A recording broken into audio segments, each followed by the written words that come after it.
পেয়ে গেছি। আমি তো ভাবতেই পারিনি আমাদের 3টে গাছের মধ্যে একটা গাছে তাল পড়া শুরু হয়ে গেছে। তাল পড়বো বলেই এলাম, যে বৃষ্টি হচ্ছে এখন হয়তো তাল পড়তে পারে। তো এসে একটা তাল পেয়ে গেছি, বড় সাইজের একদম চিকনাকি তাল, সুন্দর গন্ধ, নরমও হয়ে গেছে, একটু নরম হয়ে গেছে।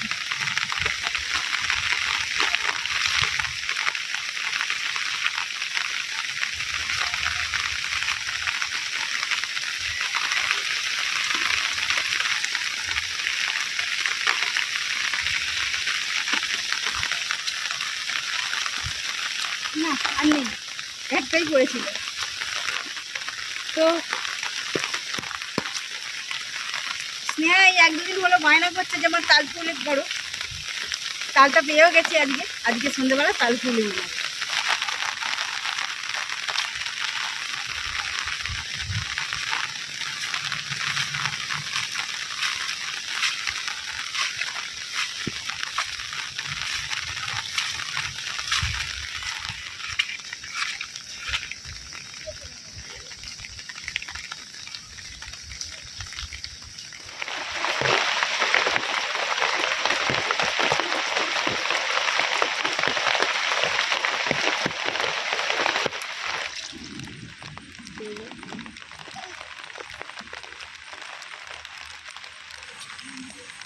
তিনটি তাল, এটা কি ছোট মতো,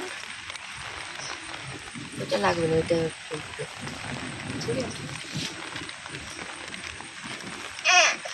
খাবে বাবু। এটা নতুন জিনিস দেখছি, এইটা আমার কি হয়, ওটা খাবে, খুব সুন্দর। দাঁড়াও, এর শ্বাসটা দিয়ে একটা জিনিস তৈরি হবে, তখন খাবে। হ্যাঁ, তালের আটির এই যে খোসাগুলো আমি ছাড়িয়ে বাদ দিয়ে দিয়েছি।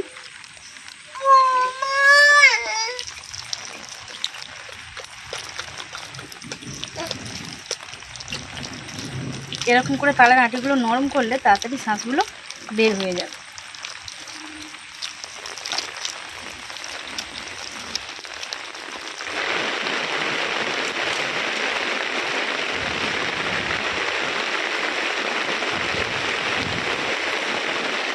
তালের শাঁসটাকে বের করার জন্য আমি এখানে একটা বড় টুবি নিয়ে নিয়েছি।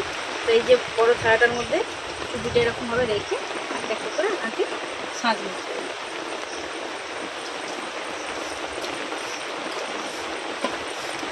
কি না, আমাদের বাড়ির সবাই তাল পুলি খেতে খুবই পছন্দ করে, তার মধ্যে আবার বেশি স্নেহা পছন্দ করে। স্নেহা টিউশন যাওয়ার আগে বলেই গিয়েছিল যে মা আমার জন্য তাল পুলি বানাবে, আর কি শেখাতে। তুমি যাও টিউশন, এসে দেখে বানানো হয়ে গেছে। তখন টিউশনে গিয়েছে, কিছুক্ষণের মধ্যে চলে আসে। ততক্ষণ আমাদের হয়ে যাবে। স্নেহার এক্সামও কাছাকাছি এসে গেছে।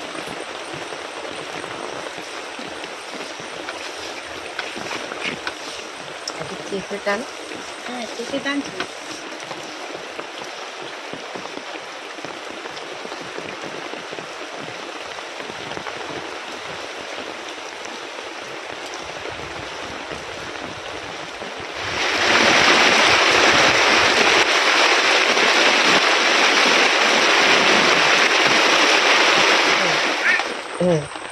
কেন তুমি খাওনি? খাওনি? ও আচ্ছা আচ্ছা, তাহলে ভুল হয়েছে আমার। আমি তোমাকে তো আয়তো ডুবিয়ে দিয়েছি, বিস্কুট ডুবিয়ে দিন, তাই খাও না এত মানো, এত মানো। হ্যাঁ, দেবেন না, ওমা দেবেন না, ওমা দেবেন না। আচ্ছা, ভালো লাগেনি?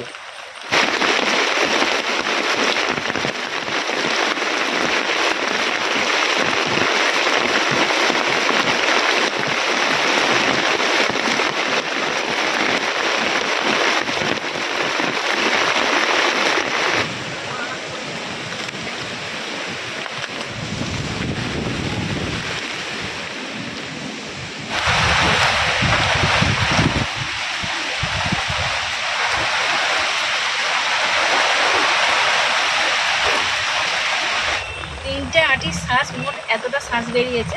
আর এর মধ্যে যে একদম সরু সরু একটা ফুলের মতো থাকে সেগুলো কিন্তু বেরোয়নি, চুবিতে সামতে ভালোভাবে একদম পরিষ্কার হয়ে বেরিয়ে গেছে। শাঁসটা খুব সুন্দর হয়েছে। তো এইবার গোল্লাটা তৈরি করে নেওয়া হবে। আর এখানে আমাদের সোনামণিও চলে এসেছে। আমি ময়দার মধ্যে 1 চামচ লবণ দিয়ে দিচ্ছি, এরপর চিনি দিয়ে দিচ্ছি। চিনিটাকে ভালোভাবে ময়দার মধ্যে মিক্স করে নিচ্ছে। এর মধ্যে এবার তার শাঁসটাকে দেওয়া হবে।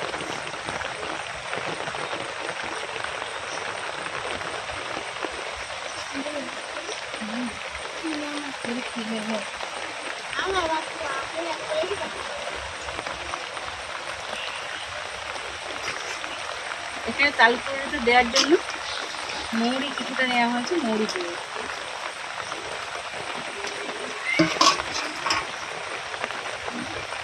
মাখানোর সময় মৌরিটা দিয়ে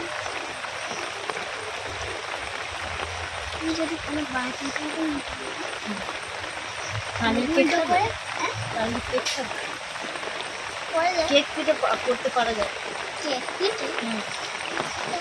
তাহলে কেক পিঠে মানে পোড়া পিঠে, সেটাকে মানে পুড়িয়ে পিঠে।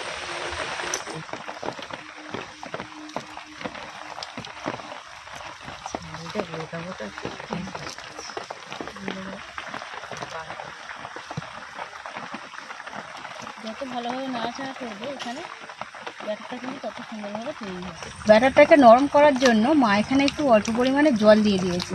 ব্যাটারটা যত নরম হবে ততই কিন্তু ফুলুরিটা নরম হবে ভেতরে, আর মচমচেও হবে, খেতে সুস্বাদু লাগবে।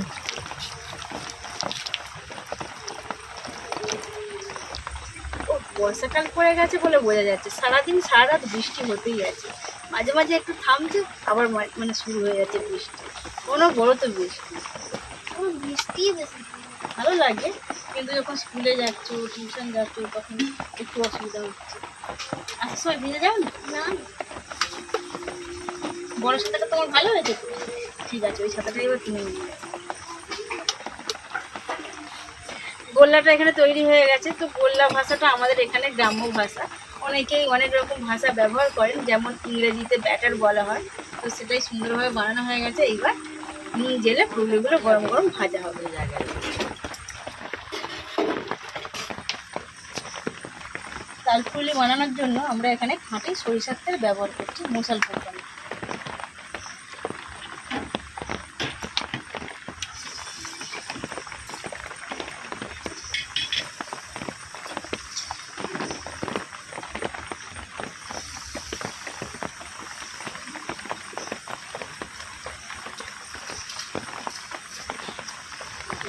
ঝাঁঝটা পুরো শুকনো হতে হবে।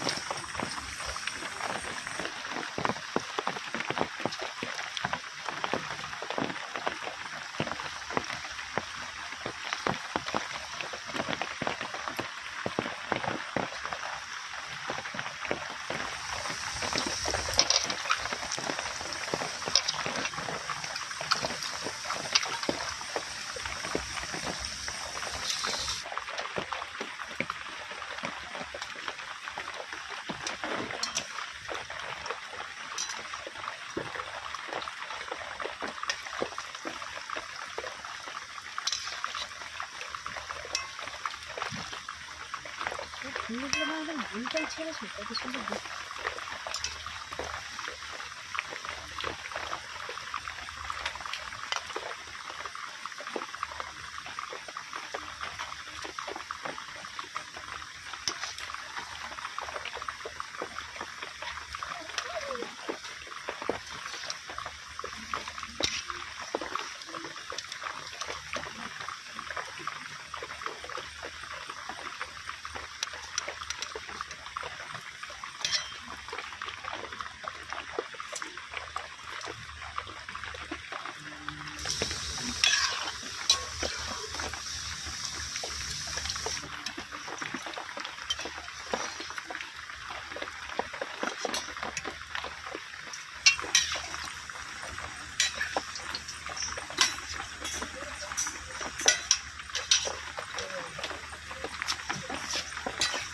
সব কটা ফুলই ভাজা হয়ে গেছে, এবার ভালোভাবে ছেঁকে তুলে দিচ্ছি।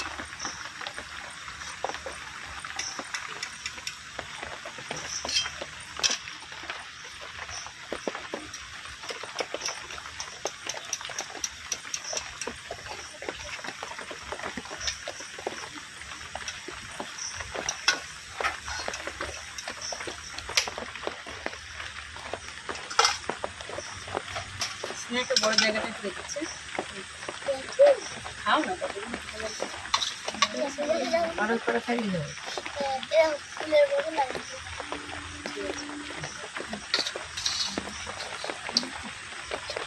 মিষ্টি আছে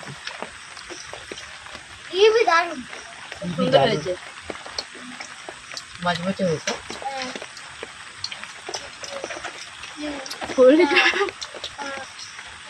ভেতরটা নরম জালি জালি হয়েছে আর গাটা পুরো মচমচ হয়েছে, খুব সুন্দর হয়েছে। এরকম বৃষ্টির দিনে বসে বসে তালপুলি খাওয়ার মজাটাই আলাদা। এত সুন্দর স্বাদ, মানে অতুলনীয়।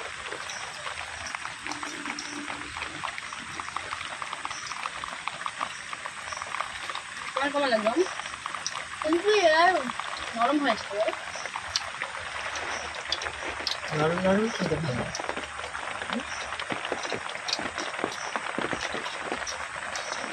পুরিটা একদম স্পঞ্জের মতো নরম, টকটক করছে। গা মচমচে, ভেতরটা নরম।